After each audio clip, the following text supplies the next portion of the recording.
When the doors of Operation Midnight Climax slammed shut and the last red curtain fell, the world thought the nightmare of MK Ultra had ended.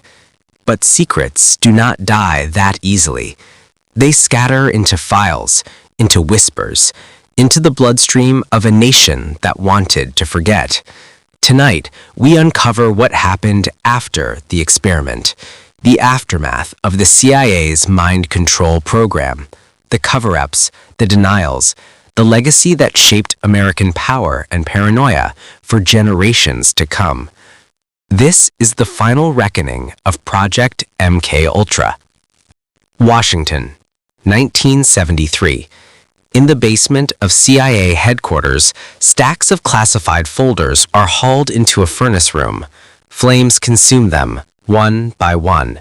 Reports, chemical logs, hypnosis notes, thousands of pages of what humanity should never have done. CIA Director Richard Helms stands silent. He knows what's burning is not just paper, it's history. With a few orders, MK Ultra was erased from the record. Or so they thought. Among the ashes, a few stray documents survived, misfiled, forgotten in a budget drawer.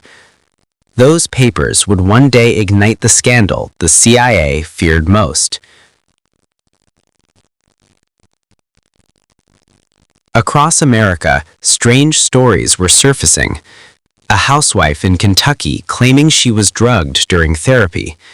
A former soldier waking up in a psychiatric ward with no memory of his past. A journalist receiving anonymous letters about sex traps in San Francisco's safe houses. By the mid-1970s, investigative reporters like Seymour Hersh began digging into CIA's domestic operations. His New York Times expose in December 1974 sent shockwaves through Washington. The CIA has conducted illegal experiments on American citizens without their consent. The walls of secrecy began to crack.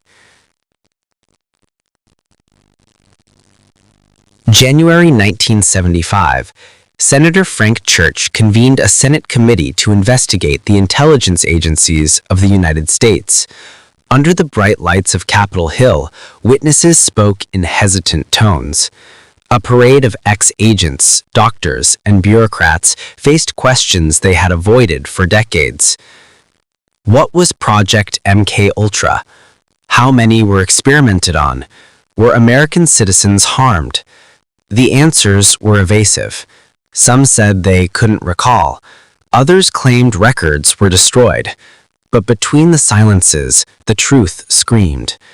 One witness described experiments involving LSD given to unwitting patients in hospitals, universities, and even at parties.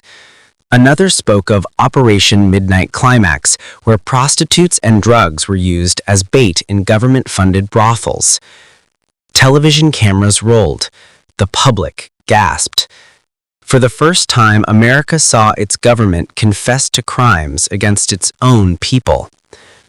Among the names whispered through the hearings, one stood out, Frank Olson, a U.S. Army biochemist, a man who knew too much, and a man who fell, quite literally, from the window of a New York hotel after being secretly dosed with LSD by CIA colleagues. Officially, it was called a suicide. Unofficially, it was murder disguised as madness. Frank's family spent decades searching for answers. They exhumed his body in the 1990s and found evidence of blunt force trauma inconsistent with a fall. Even in death, MK Ultra refused to stay buried. By 1977, a Freedom of Information Act request unearthed thousands of surviving MK Ultra documents. The evidence was overwhelming. Over 20,000 pages detailing experiments on unwitting citizens, prisoners, mental patients, and soldiers. Congress called another hearing. This time, CIA Director Stansfield Turner faced the Senate. Under oath, he confirmed the program's existence, but minimized its scope. Yes, there were tests involving drugs, but they were small in scale. The public didn't buy it. The victims demanded justice, but the legal wall of national security stood tall. Many lawsuits were dismissed. The victims died before verdicts came.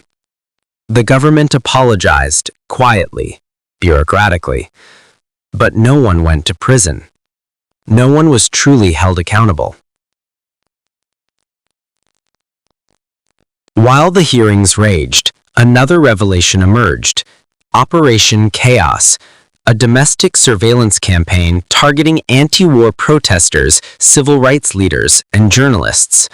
It turned out that while MK Ultra was supposedly dead, the machinery of control had simply changed its mask. Psychological profiling replaced LSD. Media manipulation replaced hypnosis. The battlefield moved from the laboratory to the living room. The American mind remained the ultimate prize. Universities that once hosted CIA-funded experiments quietly rebranded their programs. Psychology departments turned to behavioral science. Hospitals that had performed LSD trials now studied cognitive resilience. But beneath the academic language lay the same question: how far can the human mind be pushed before it breaks? In the 1980s, neuroscientists working with defense research grants explored new frontiers: sensory deprivation, subliminal messaging, even early digital hypnosis techniques. The shadow of MK Ultra stretched into the computer age. Movies, books, and TV shows began to echo the hidden truths: The Manchurian Candidate, One Flew Over the Cuckoo's Nest, The X-Files. Each hinted at the same fear: that the government could manipulate memory, identity, even thought itself. Conspiracy theorists mixed fiction with fact, but somewhere in that fog lay pieces of reality. The CIA denied any continuation of MK Ultra, yet the public's trust never healed. Fast forward to the 21st century. Today, the tools of control are not syringes and LSD. They are algorithms, data, and screens. Social media companies track emotions, predict behavior, and influence choices. It's not called mind control anymore. It's called engagement. But the mechanism is eerily familiar: manipulation of perception, control of attention, shaping of belief. The ghosts of MK Ultra live inside our devices. Thousands of people across generations were scarred, their names never known. Some spent their lives in psychiatric wards. Some never remembered what was done to them. Others were told they imagined it all. No monument exists for them. No memorial wall bears their names. Yet their suffering changed the course of ethical law. Every consent form signed in modern research, every IRB board in universities, all trace back to the sins of MK Ultra. Officially, MK Ultra ended in 1973. Unofficially, the research never stopped. It simply evolved. Modern defense agencies now study neurological influence, information dominance, and behavioral prediction. The words have changed, but the goal remains: control the narrative, control the mind. And just like before, secrecy is its first weapon. 50 years later, historians still debate: was MK Ultra a necessary evil of the Cold War, or an unforgivable violation of human rights?